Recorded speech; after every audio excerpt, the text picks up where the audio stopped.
तो दोस्तों आज की कहानी है राजस्थान के कुलधारा गांव की। तो देखते हैं फुल स्टोरी। राजस्थान का कुलधारा गांव इंडिया के सबसे हंटेड जगहों में से एक है। यहाँ कई लोगों के साथ अजीब हादसे हुए हैं जिनको लफ्ज़ों में बयान नहीं किया जा सकता। कुलधारा गांव 70 साल पहले अचानक से बंजर हो गया। जितने भी लोग यहाँ रहते थे वो अचानक गायब हो गए। कहते हैं कि इस गांव के ऊपर एक श्राप है और भटकती हुई आत्मा यहाँ किसी को रहने नहीं देती। जब कुलधारा में भूत प्रेत की बातें बढ़ने लगी तो दिल्ली की एक इन्वेस्टिगेशन टीम ने इस गांव में जाके इस रहस्यमय का पता करने का सोचा। 2011 में इन्वेस्टिगेशन के 4 मेंबर कुलधारा में पहुंचे और उन्होंने अपनी इन्वेस्टिगेशन शुरू करी। शुरू में उन्हें कुछ भी नहीं मिला, पर जैसे जैसे शाम होने लगी कुलधारा का माहौल में भारीपन महसूस होने लगा।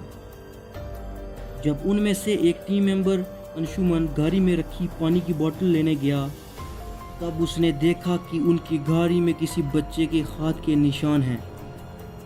उसको ये अजीब लगा, यहाँ तो दूर दूर तक कोई बच्चा दिखाई नहीं दे रहा। इतने में टीम के बाकी मेंबर जो कुलधारा के अंदर थे उन्हें यह महसूस हुआ कि औरतों का झुंड उनकी तरफ बढ़ रहा है। उन्होंने जैसे ही अपना मीटर ऑन किया तभी उस मीटर ने एक अजीब सी फ्रीक्वेंसी पकड़ ली। बाहर गाड़ी से पानी की बोतल निकालते अंशुमन शीशे की तरफ देखते ही डर गया, जैसे एक बूढ़ा आदमी वहां खड़ा उसे घूर रहा हो। लेकिन जब उसने गाड़ी खोली और बाहर आया तो उसने देखा कि वो बूढ़ा आदमी गायब था। तभी उससे कुलधारा के खंडरों से अपने दोस्तों की चीखने की आवाज़ सुनाई दी। वो भागा भागा अंदर गया तो उसने देखा कि उसके दोस्त सही सलामत कुएं के पास खड़े हैं।